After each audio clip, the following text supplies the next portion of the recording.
अवधूत का परिचय क्या होता है? श्री दत्तात्रेय भगवान का अवधूत विलास है। कल मैं कथा में कह रहा था ना, कहीं ठाकुर जी राज विलास में हैं, कहीं ठाकुर जी लीला विलास में हैं, कहीं ठाकुर जी प्रसाद पाने के विलास में हैं, कहीं शयन विलास में हैं। ये दत्तात्रेय जो है ये ठाकुर जी का अवधूत विलास है। व्यक्ति को जीवन में कई बार परिस्थितियां अवधूत बनाती हैं। अवधूत का मतलब क्या होता है? वो पूर्ण रूपेण मुक्त हो जाए,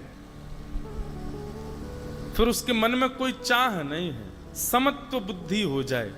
पर यदि आप किसी सांसारिक भाव की वजह से ऐसे हुए हैं तो अवधूत होने का या फिर सम होने का कोई साफल्य नहीं। संसार की ठोकरें बहुत मिल गई, संसार में बहुत ज्यादा अविश्वास का दर्शन कर लिया, उसके बाद आप जो है सम हो गए, तो ये समत्व श्रेष्ठ क्वालिटी का नहीं है। समत्व श्रेष्ठ क्या है?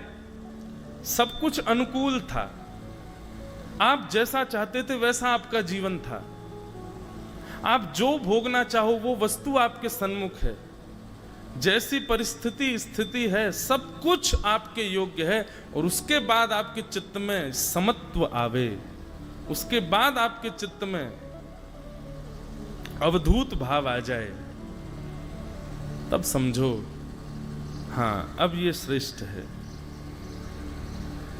दत्तात्रेय भगवान की कोटि के अवधूत तो हम कभी नहीं हो सकते, संभव ही नहीं है। पर फिर भी हम थोड़े भी यदि अनुकूलताओं से और अनुकूलताओं से प्रसन्न ना हो, प्रतिकूलताओं से बेचैन ना हो, इतना भी यदि समत्व भाव चित्त में आ जाए तो ये अवधूत की प्रथम श्रेणी हो सकती है।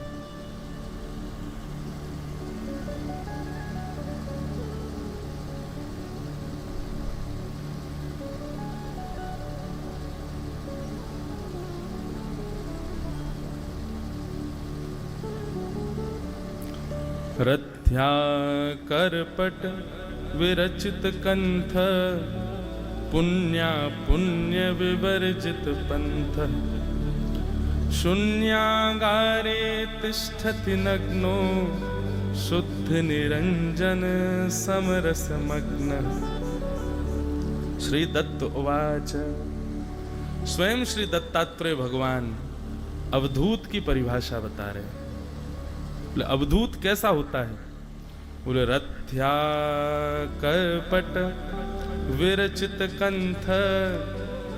अच्छा महाराज जी, जो अवधूत की यहाँ पर व्याख्या श्री दत्त भगवान कह रहे हैं, यही व्याख्या हमारे वृंदावन शतक में, वृंदावन में कैसे रहना चाहिए वहां पर भी कुछ ऐसा ही है। अब यहाँ श्री दत्तात्रेय जी कह रहे हैं अवधूत कैसा होता है? बोले वो वस्त्र नहीं पहनता, वो क्या करता है? बोले चीरों को इकट्ठा करके उससे ऐसे चीरों को ही धारण करके केवल तन ढक जाए इतना भाव रखता है। वृंदावन शतक में कहते हैं भ्रातः तिष्ठ तले टले विटपिनाम ग्रामेषु भिक्षामटः, स्वच्छंदम पिबयामुनम जलमलम चीराणि कंथाम कुरु, सम्मानम कलयाति घोरगरलम नीचप्पमानम क्षुधा, श्री राधा मुरली रवो ब्रज सखे वृंदावनम मत्यज। हम आप जो लोग भी यहाँ नियम का पालन कर रहे हैं, हमारे साथ आए हुए हमारे सब ब्राह्मण देवता सत्संगी तज्ञों में से भी एक दो लोग जो कर रहे हैं, यही वास्तविक नियम है वृंदावन में रहने का भी, जैसे हम यहाँ रह रहे हैं। चीराणी कंथाम करो। महाराज जी, मैं कभी कभी भाव कहता हूं कि वृंदावन में ज्यादा सज सवर के नहीं रहना चाहिए और वैष्णव को ज्यादा सज सवर के नहीं रहना चाहिए। क्यों? ऐसे रहो कि कभी ठाकुर जी को दया आ जाए और वो आपको सजावे आ जाए। आप स्वयं ही खुद को सजाते रहोगे तो ठाकुर जी को दया ही नहीं आवेगी। ठाकुर जी कहेंगे बढ़िया पहनता है, बढ़िया खाता है, बढ़िया रहता है, बढ़िया श्रृंगार करके रखता है, बढ़िया सज धज के संवर करके अपना जो है सुंदर बन के रहता है। लेकिन कभी यदि ठाकुर जी ने देख लिया कि भाई बड़ा विचलित है, सामान्य से वस्त्र पहन लेता है, चीर कुछ भी पहन लेता है, बिल्कुल अपना कोई श्रृंगार भाव का ध्यान ही नहीं रखता, सामान्य स्थिति में रहता है, अब यहाँ पर हम व्यासपीठ पर आके बैठ रहे हैं, यहाँ पता नहीं क्यों यहाँ का वातावरण ही ऐसा है कि कुछ इच्छा दिन भर से अभी तक 5 बार तो स्नान हो गए। घर पर 2 बार नहा लें तो जुकाम हो जाए, यहाँ 5 बार नहा लिए कुछ नहीं हो रहा, कोई इच्छा ही नहीं हो रही है। प्रसाद के बाद सब लोग बोले आप आराम कर लो, थोड़ी देर शयन कर लो, नींद ही नहीं आ रही। हम पढ़ने लग गए, मंच पर आकर के बैठे। अब और कहीं कथा होती है तो कोई माला भी पहनाए तो महाराज जी मैं धारण करके माला कथा कह ही नहीं सकता।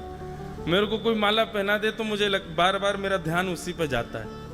पर यहाँ तो वेद की ऋचाएं आके व्यास जी का श्रृंगार करती हैं, गले में माला, सिर पे माला, आज तो देखो बाजूबंद भी पहनाया, हाथों में भी सुंदर। और कौन कर रहे हैं श्रृंगार? वेद ही आकर के श्रृंगार करते हैं व्यास जी का। लेकिन सत्य बता रहे हैं, हमको किंचित भी भार नहीं लग रहा है मंच पर। ऐसा लग रहा है कि बस आनंद है, लग ही नहीं रहा कि कोई कुछ, मतलब एक अलग स्थिति है। तो बात यह है कि यहां पर अवधूत का परिचय स्वयं श्री दत्तात्रेय भगवान दे रहे हैं। ये अवधूत का परिचय नहीं है, ये वास्तव वैष्णव का परिचय है। वैष्णव इज इक्वल टू अवधूत। अवधूत की जैसी रहनी, जैसी करनी, जैसा भाव, जैसा विचार, वैसा ही वैष्णव को होना चाहिए। रथ्या करपट विरचित कंथ और पुण्या पुण्य विवर्जित पंथ। पुण्य और अपुण्य की कोई भावना नहीं रखता। अवधूत का स्वरूप कैसा होता है? वो पुण्य और अपुण्य की भावना नहीं रखता। हम लोग कैसे हैं? काशी विश्वनाथ दर्शन करने जाओ, महाकाल भगवान का दर्शन, अब तो गर्भगृहों में प्रवेश कई जगह बंद कर दिया, लेकिन महादेव के मंदिरों में जाकर के देखो, होड़ लगी है। कौन जल पहले डालेगा शंकर जी पे? होड़ लगी है। किसका पुष्प शंकर जी के बिल्कुल शीश पर पहुंचा है। उसके पीछे कोई और कामना नहीं है। उसके पीछे यह कामना नहीं कि महादेव को पुष्प अर्पित करें, पुष्प से वो आनंदित हों। कामना यह है कि हमारा पुष्प पहुंच जाए, जल पहुंच जाए, दूध चढ़ जाए तो हमको पुण्य मिल जाए। अगर कई जगह गर्भगृहों में प्रवेश बंद होता है, लोगों को बाहर से दर्शन होते हैं, लेकिन उसी समय कोई संत बेचारे गर्भगृह में चले जाएं, वो शंकर जी को आराधन करके बाहर आ जाएं, तो जनता उनके चरणों में टूट पड़ती है। क्यों? ये शंकर जी को छू के आए हैं, तो इनको जो पुण्य मिला उससे थोड़ा थोड़ा हमको भी मिल जाए। लेकिन अवधूत का स्वरूप कैसा होता है? पुण्य पुण्य, पुण्य और अपुण्य से विवर्जित। उसको कामना नहीं है पुण्य अर्जन करने की। आप लोग नासिक में त्र्यंबकेश्वर भगवान का दर्शन करने जाते हैं तो वहां पर जिस द्वार से हमने प्रवेश किया, हमको तो याद नहीं है, वहां द्वार पर बाहर महाराज जी ऐसा कुछ है ना कि जैसे उस द्वार से प्रवेश करते हैं तो पाप और पुण्य दोनों शून्य हो जाते हैं। वहां द्वार पर 2 पार्षद खड़े हैं, अब कौन है उनका नाम मुझे स्मरण में नहीं आ रहा, कि महादेव का दर्शन करने जाओगे उससे पहले आपके पाप और पुण्य दोनों शून्य हो जाएंगे। ये तो सुना गया है। चित्रगुप्त और दूसरे कौन है? अच्छा, तो 2 पार्षद खड़े हैं द्वार पर, वहां से आप प्रवेश करोगे तो आपके पाप और पुण्य दोनों नष्ट होंगे। श्रीमद् भागवत में नृसिंह भगवान प्रहलाद जी से कहते हैं कि प्रहलाद, यदि भक्त को मेरी प्राप्ति करनी है तो उसको पाप और पुण्य दोनों से शून्य होना पड़ेगा।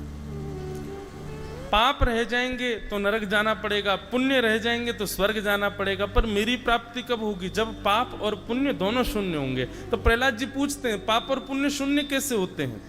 तो भगवान नृसिंह कहते हैं कि उपस्थित भोगों को भोगने से पुण्य शून्य होते हैं और असहाय व्यक्ति की सहायता करने से पाप शून्य होते हैं। तब फिर मन में जिज्ञासा प्रकट होती है, हमको कैसे पता चले कि पाप और पुण्य दोनों शून्य हो गए हैं?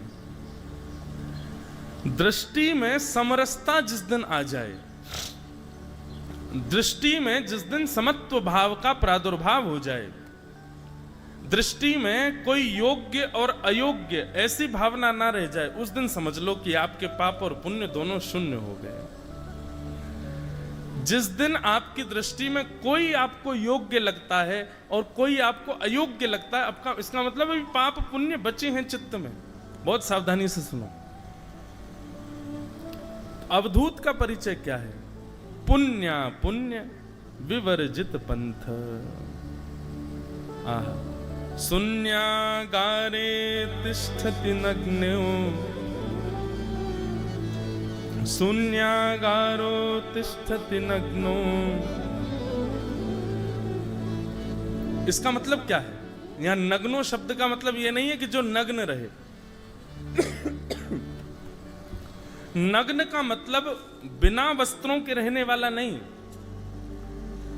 श्री दत्तात्रेय भगवान कह रहे हैं जिसके ऊपर, जिसके चित्त पर किसी भी प्रकार का आडंबर रूपी वस्त्र का आवरण नहीं है, जो दिखावा रूपी आवरण नहीं रखता है, जो छल कपट रूपी आवरण नहीं रखता है अपने चित्त पर, वो बहुत सावधानी से सुनिएगा।